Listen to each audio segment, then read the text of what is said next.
Take us through the race. Let's see. Yeah, I think it was just like really about being patient. I wasn't exactly sure how I was gonna go. I thought a couple people might take it, and so I was a little bit shocked. Like when I think we came through 1200, and I was like, oh man, we are like bunched up, and so I was just trying to find a good spot on the rail and stay as relaxed as possible. And I thought Alicia might take it at some point. Wasn't really sure when, so just was trying to be ready for her move.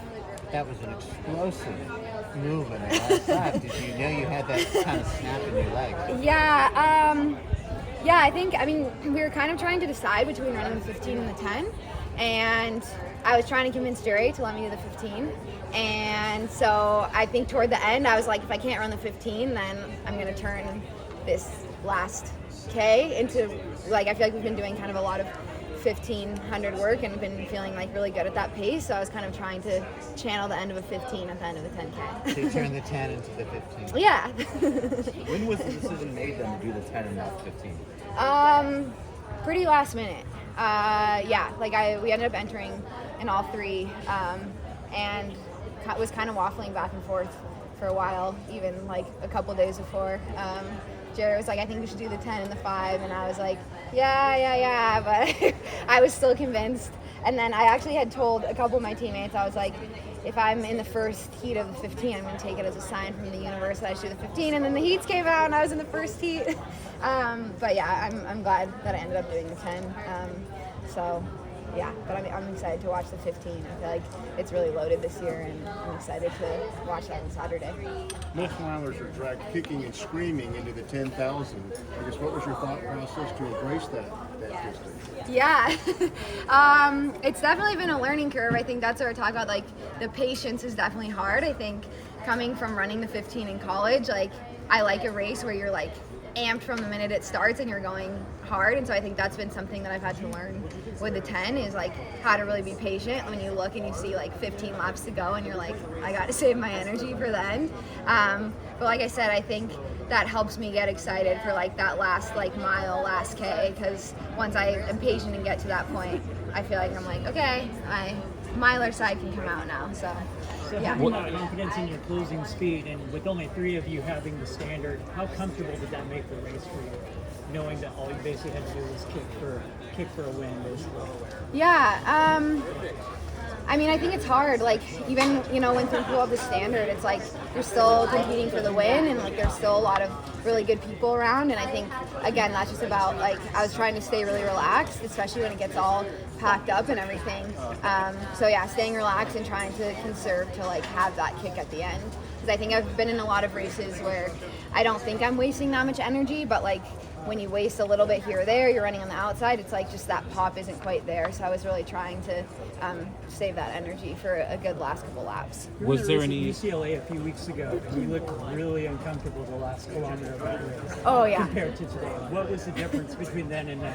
Oh man, yeah, that race was horrible. I think, we went up to altitude after that, and I think, for lack of a better sentence, like I got my head screwed on straight. I think I was not feeling like myself a little bit throughout the fall, and yeah, I just feel like mentally I wasn't in a great place in that race, and I think I went up to altitude and I was like, okay, it's time to figure it out at least and get in a good spot. You've been through a lot of changes with the group moving Eugene and everything like that. Talk a little bit about that. Has that been pretty stressful for you? Yeah, I think, I mean, I'm really grateful for the team. I think it's really brought us close together, both the men's and women's team. I think just going through that transition together.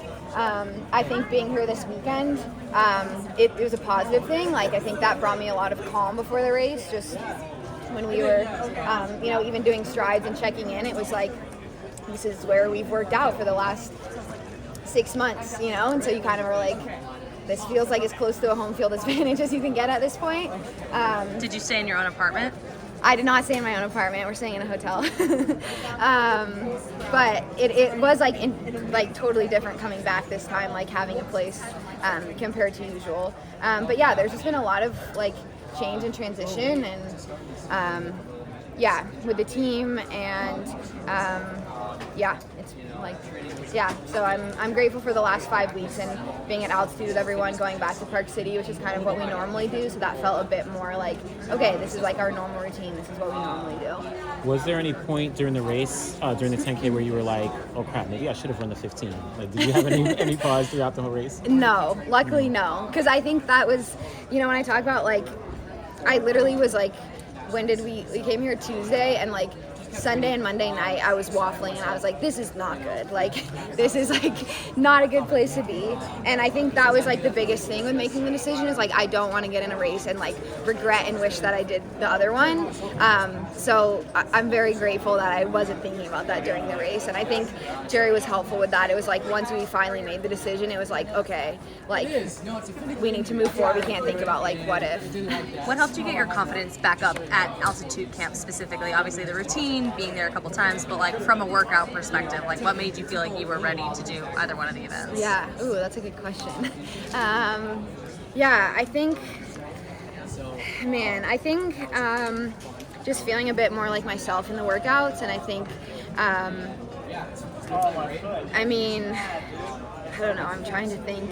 It's crazy, it's like, even when the workout starts to come along and I start to feel more like myself, it's like crazy that the doubt can still creep in. Like when you were just asking about LA, it's like even when I first get here, it's like you got to try to just like block that out of your mind, because it's like when that was the last race I had, it's easy to like picture how I felt that last 2 laps and just be like, holy crap, like I got to go out and run a 10K, and like that felt horrible.